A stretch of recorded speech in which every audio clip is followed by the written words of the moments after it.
Application of derivatives class 12 का हमारे पास क्वेश्चन है, find the rate of change of volume of a sphere with respect to its surface area when the radius is 2 centimetre. तो हमें क्या करना है, rate of change of volume निकालनी है with respect to surface area. तो volume of sphere हमारा क्या होता है, वॉल्यूम ऑफ स्फीयर को हम वी से नोट करेंगे। वॉल्यूम ऑफ स्फीयर आपका क्या होता है 4/3 पाई आर क्यूब। देखो ये सब चीज़ आपको पता होनी चाहिए। एंड आपका सरफेस एरिया क्या होता है, सरफेस एरिया ऑफ स्फीयर आपका क्या होता है, जल्दी बताओ। सरफेस एरिया आपका होता है 4πr²। ठीक है, तो हम क्या करेंगे, सबसे पहले हम निकालेंगे dv/dr। ठीक है, हम यार dv, अच्छा हमें देखो हमें निकालना क्या है, dv/ds हमें निकालना है। हमें क्या करना है, dv/ds निकालना है। तो हम सबसे पहले क्या निकालेंगे, dv/dr एंड ds/dr निकालेंगे। फिर उनको हम अपॉन में कर देंगे, dv/dr अपॉन dv/ds। ठीक है, अगर देखो आपको अभी समझ नहीं आ रहा है, आपको आ जाएगा समझ में। तो सबसे पहले हम क्या करते हैं, हम dv/dr निकालते हैं। इसको हम डिफरेंशिएट करते हैं विथ रिस्पेक्ट टू x। तो 4/r, सॉरी ठीक है, r आपकी रेडियस है, तो हम r से इसको विथ रिस्पेक्ट टू करेंगे डिफरेंशिएट। तो 4/3 पाई तो आपका यहाँ पे कांस्टेंट है। आर क्यूब का अगर हम डिफरेंशिएशन करें तो देखो आर क्यूब का क्या होगा, 3 आपका नीचे आ जाएगा एंड आर में से एक पावर कम हो जाएगी। इतना आपको आता होगा बेसिक है।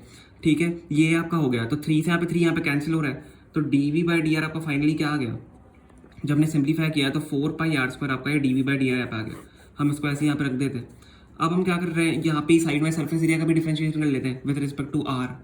तो ds/dr अगर हम करें 4πr² का आपका डिफरेंशिएशन यहाँ पे क्या होगा, 2 आपका नीचे आ जाएगा एंड r आपका यहाँ पे रह जाएगा।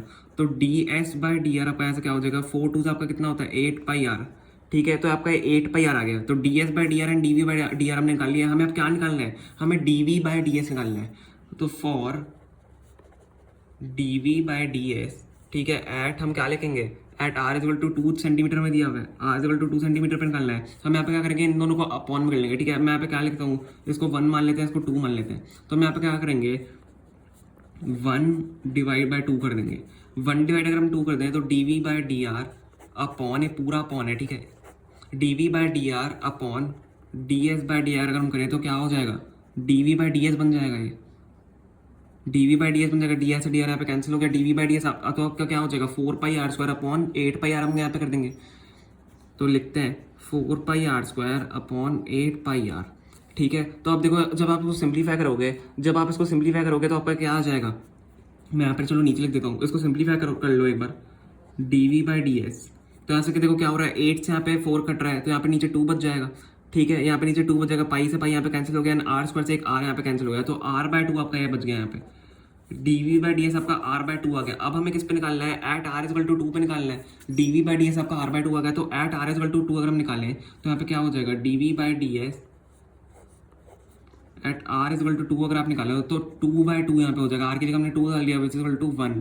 तो यही आपका इसका क्या हो गया, करेक्ट आंसर हो गया। ठीक है, यही आपका इसका आंसर हो गया, 1 इसका करेक्ट आंसर है। ठीक है, तो होप आपको समझ में आएगा। अगर समझ में आया तो प्लीज़ लाइक करना वीडियो को, एंड प्लीज़ चैनल को सब्सक्राइब करना, हमारी बहुत ज़्यादा हेल्प हो जाती है। ठीक है, थैंक यू सो मच।